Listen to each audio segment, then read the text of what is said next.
Pada Perang Dunia Kedua, suatu pagi di Jepang, para petinggi negara baru saja selesai rapat membahas masalah perang melawan Amerika. Namun, karena perbedaan pendapat, terjadi perdebatan antara Jenderal Angkatan Laut bernama Suzuki dan Jenderal Angkatan Darat bernama Tojo. Suzuki ingin perdamaian, sedangkan Tojo lebih memilih untuk terus berperang demi menjaga harga diri Jepang. Karena sama-sama keras kepala, Suzuki memilih tidak meneruskan perdebatan dan langsung pergi.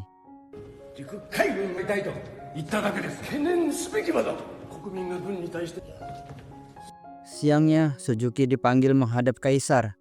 Dalam pertemuan itu, Kaisar memintanya untuk menjadi Perdana Menteri dan membentuk kabinet khusus untuk menghadapi perang.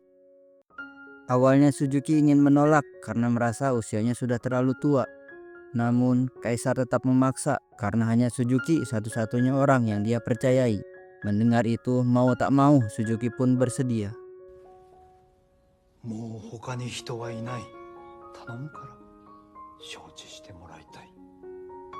Beberapa hari kemudian, setelah resmi dilantik menjadi Perdana Menteri, Suzuki mulai membentuk jajaran kabinet yang terdiri dari 6 orang. Salah satunya adalah seorang jenderal bernama Anami. Di rumah, saat Jenderal Anami mendengar namanya terpilih sebagai anggota kabinet, ia hanya terdiam. Keesokan harinya di kantor Perdana Menteri, Suzuki terlihat sedang diwawancarai wartawan. Ia memberikan komentar soal meninggalnya Presiden Amerika Franklin. Meski Amerika sedang berduka, Suzuki yakin mereka akan tetap melanjutkan peperangan melawan Jepang. Ia khawatir setelah pergantian presiden, Amerika justru akan meningkatkan serangannya. 1 bulan berlalu, kekhawatiran Suzuki menjadi kenyataan. Suatu malam, tiba-tiba Amerika membombardir kota Tokyo.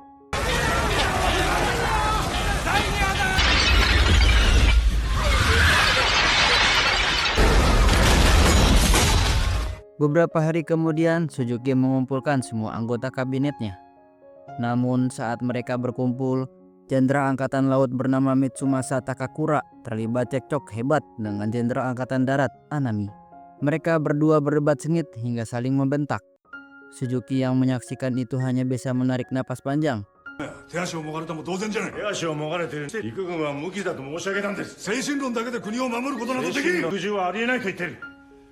Minggu berikutnya, Kaisar mengadakan rapat darurat.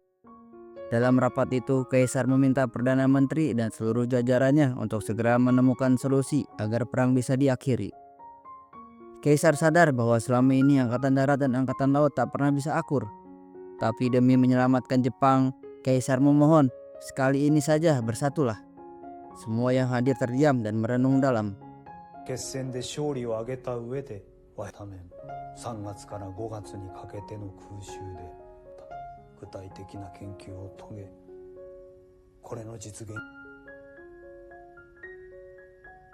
Sementara itu di markas Angkatan Darat, ketika para tentara sedang sibuk bekerja, tiba-tiba Jenderal Tojo datang.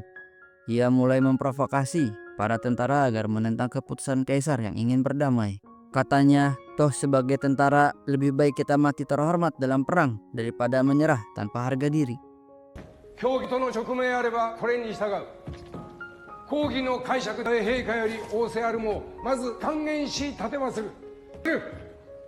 Keesokan harinya di rumah, saat Anami sedang berlatih memanah, Menteri Pertahanan datang melapor. Ia mengatakan bahwa Jenderal Tojo sedang memprovokasi pasukan Angkatan Darat agar melawan kehendak Kaisar. Anami pun dilanda dilema. Di satu sisi ia tak setuju jika Jepang harus menyerah. Tapi di sisi lain, ia juga tak ingin melawan titah Kaisar. Esok paginya, Suzuki mengadakan rapat untuk membahas pemindahan lokasi istana kekaisaran. Karena kondisi kota Tokyo sudah tidak kondusif, Kaisar berencana memindahkan istana ke kota Nagano. Semua anggota kabinet pun menyetujuinya. Di tengah rapat, agar semangat juang tetap terjaga, seluruh anggota kabinet menyanyikan lagu kebangsaan bersama. Di momen itu pula hubungan antara Anami dan Mitsumasa mulai mencair.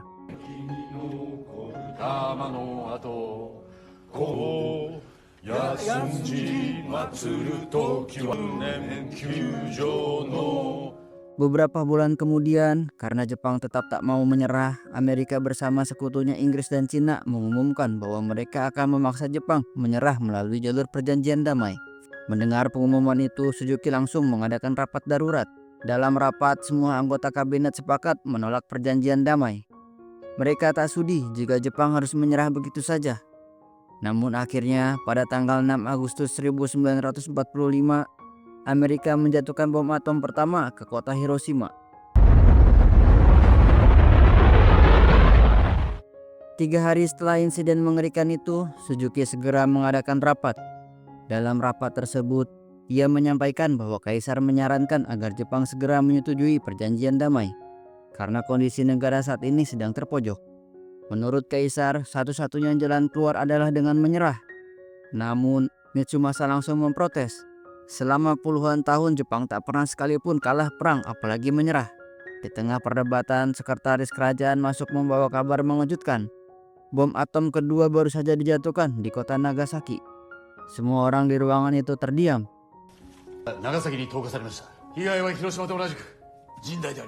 Siangnya, rapat demi rapat terus digelar, tapi para petinggi belum juga mencapai keputusan. Mereka terus berdebat, mencari jalan lain selain menyerah. Hingga malam harinya di bunker, Kaisar turun langsung memimpin rapat penting. Dalam rapat itu, setiap petinggi diminta memberikan suara, apakah ingin melanjutkan perang atau menerima perjanjian damai. Selama 2 jam, hasil suara tetap imbang. Akhirnya, Suzuki berdiri dan memohon kepada Kaisar untuk membuat keputusan final demi keselamatan rakyat Jepang. Kaisar pun memutuskan Jepang akan menghentikan perang dan menerima perjanjian damai dari Amerika. Jepang menyerah tanpa syarat.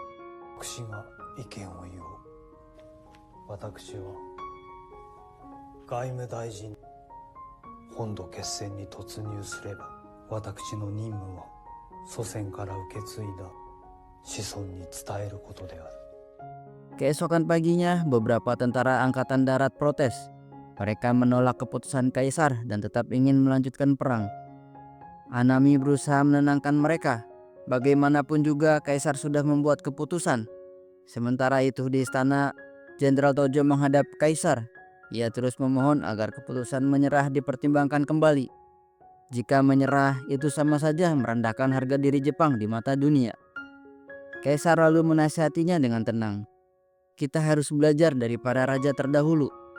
Mereka yang hanya mementingkan kemenangan dan harga diri, pada akhirnya bukan hancur karena perang, tetapi karena keegoisan mereka sendiri. Mendengar itu, Tojo pun mulai mengerti. 18世紀に英国のジョン・ライトフットさん、チャーチル首相がサザエを食す水も、トルーマン大統領もサザエは殻ごと。 Siangnya saat Anami sedang berobat, seorang sersan datang melapor. Ia mengatakan bahwa pasukan angkatan darat kini terbelah menjadi 2 kubu, pendukung dan menentang Kaisar. Dari informasi yang didapat, kubu penentang tengah merencanakan kudeta. Mereka bersikeras ingin mengambil alih pemerintahan demi melanjutkan perang. Besoknya, saat sekretaris istana memberitahu Suzuki tentang rencana pemberontakan, Suzuki hanya menjawab dengan tenang. Anami adalah jenderal yang sangat setia pada Kaisar. Aku yakin dia tak akan pernah melakukan kudeta. Di sisi lain, demi menenangkan publik, Anami meminta bantuan seorang jurnalis untuk menyebarkan berita bahwa kabar kudeta itu hanya rumor palsu. Namun malam harinya, di rumah Anami tiba-tiba datang 2 sersan, Hatanaka dan Ida. Mereka melapor bahwa seluruh persiapan untuk kudeta telah selesai. Hanami segera mempersilahkan mereka masuk. Di dalam rumah, mereka berbicara dari hati ke hati. Meski sudah diberi nasihat, kedua sersan tetap bersikeras ingin melanjutkan perang. Sekarang karena Jenderal Tojo telah mendukung keputusan Kaisar, harapan terakhir mereka tinggal Anami. Mereka memohon agar Anami mau memimpin kudeta. Hanya ada satu-satunya jenderal yang kami percaya tak akan mengkhianati pasukan, kata mereka. Anami terdiam dilanda dilema yang begitu dalam.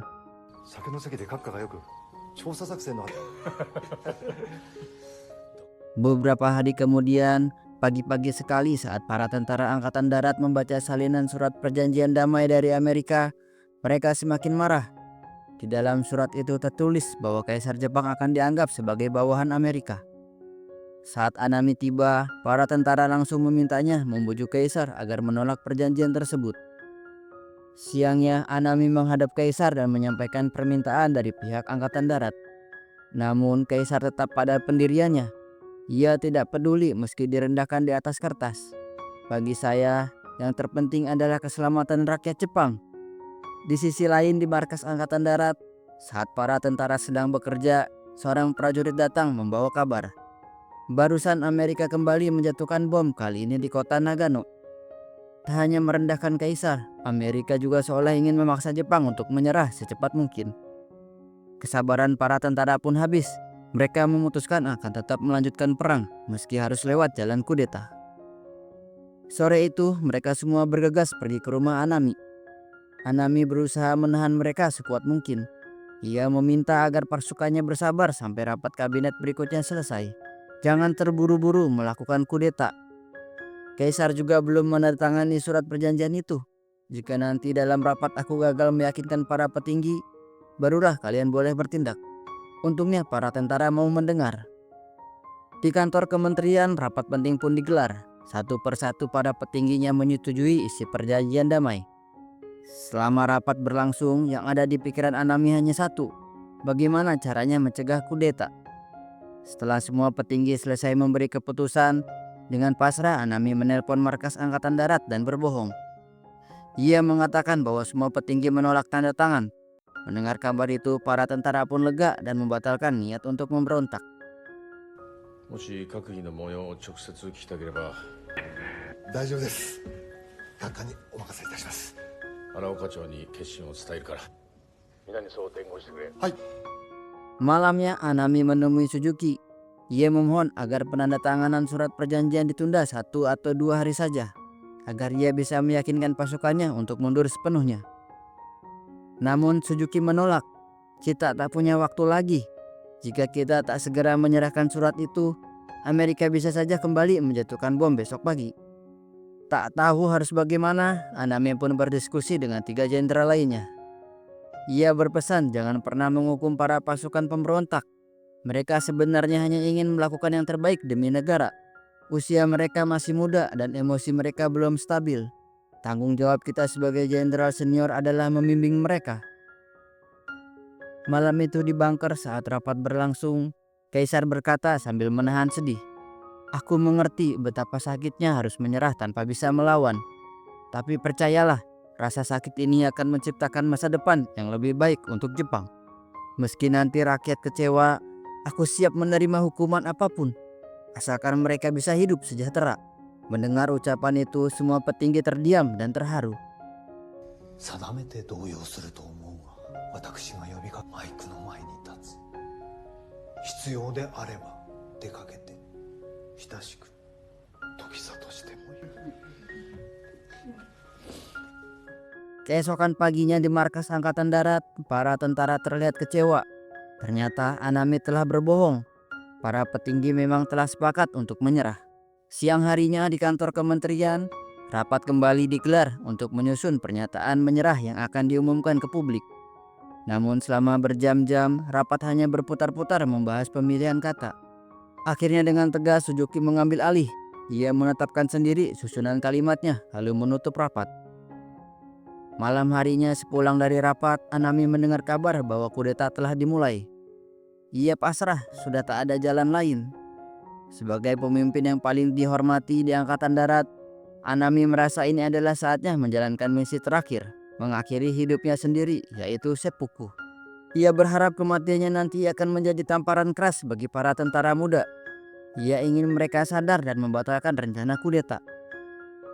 Tak lama kemudian di kantor kementerian, seluruh petinggi kembali berkumpul. Satu persatu mereka mendatangani surat perjanjian damai, dan rapat pun selesai. Karena ini adalah malam terakhirnya, Anami menemui Suzuki untuk berpamitan. Dari raut wajah Anami, Suzuki tahu apa yang akan terjadi. Ia tahu Anami akan melakukan seppuku. Sebagai sesama jenderal, Suzuki tak ingin mencegahnya. Ia hanya memegang pundak Anami dan berkata pelan, "Sekarang Jepang sudah aman. Kau bisa pergi dengan tenang." Ucapan itu membuat hati Anami lega. 絶対に安泰です。 Sementara itu di stasiun radio, Kaisar bersiap untuk merekam pengumuman resmi mengenai penyerahan Jepang. Saat semua sudah siap, Kaisar mulai membacakan pidatonya. に関わらず戦局必ずしもの体制また我に利あらず Setelah selesai, sekretaris kerajaan segera meminta staf untuk menyembunyikan rekaman itu. Jika pasukan pemberontak mengetahuinya, mereka pasti akan menghancurkannya. Di markas Angkatan Darat, Hatanaka dan Ida mulai menjalankan kudeta. Ida mencoba mencari dukungan dari salah satu jenderal, tapi sang jenderal justru ingin mengagalkan kudeta. Ketika Hatanaka datang dan melihat sang jenderal menentang, ia marah lalu membunuhnya.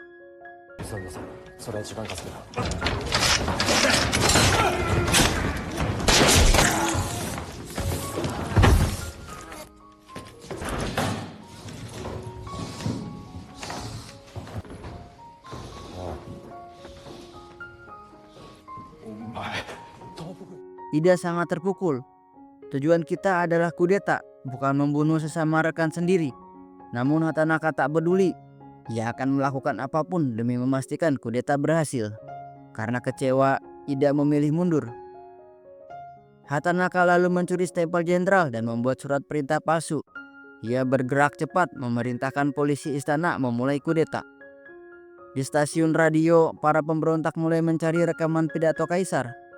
Karena tidak menemukannya, mereka menyandra sekretaris kerajaan dan seluruh staf yang ada di sana. Di rumah, Hanami sedang menulis surat wasiat. Selesai menulis, Ida dan seorang rekannya datang melapor soal perkembangan kudeta. Namun saat tahu Hanami hendak melakukan seppuku, mereka ingin ikut mati bersama. Dengan tegas, Hanami menampar Ida dan berkata, "Tidak ada yang boleh mengorbankan nyawa selain aku. Kau masih muda. Masa depanmu masih panjang." Ida hanya bisa menahan tangis. Sebagai perpisahan terakhir, Hanami mengajak mereka berdua minum bersama.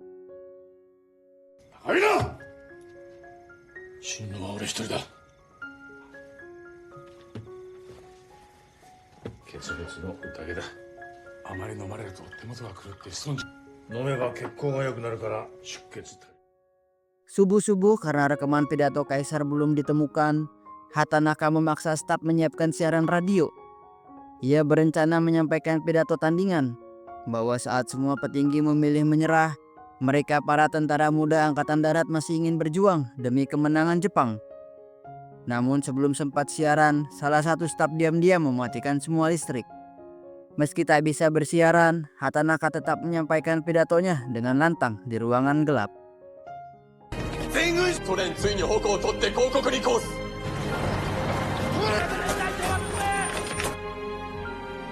米軍が略制破線とする野望歴然たりことここに至る。また何をかは命令は偽物だ。 Sementara itu Hanami telah selesai menyiapkan katana. Ia menyuruh Ida menunggu di luar hingga semuanya selesai. Ida memberi penghormatan terakhir. Beberapa saat kemudian, kabar kematian Hanami sang jenderal yang sangat dihormati menyebar luas.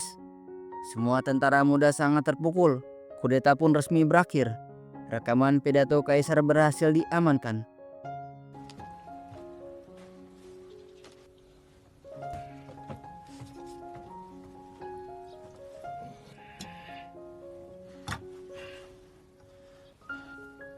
Di rumahnya, Perdana Menteri Suzuki telah mengambil keputusan. Ia akan pensiun dari jabatannya. Ia pun meminta putranya menyiapkan surat pengunduran diri. Beberapa jam kemudian, tepat pukul 12 siang, tanggal 15 Agustus 1945, seluruh stasiun radio di Jepang mulai menyiarkan pengumuman yang ditunggu-tunggu. Jepang secara resmi menyerah dalam Perang Dunia Kedua, dan film pun berakhir. 忍びがつへのために太平洋を開かんと欲すご自死得て重量なる汝常に汝臣民と共に Film ini memberikan pelajaran mendalam tentang kepemimpinan, empati, dan pentingnya memilih kemanusiaan di atas ego. Kadang keberanian sejati bukan terletak pada perang yang dimenangkan, tapi pada keputusan untuk mengakhiri pertumpahan darah demi perdamaian. Terima kasih sudah menonton. Jangan pernah menyerah. lakukan yang terbaik. Sampai jumpa di next video.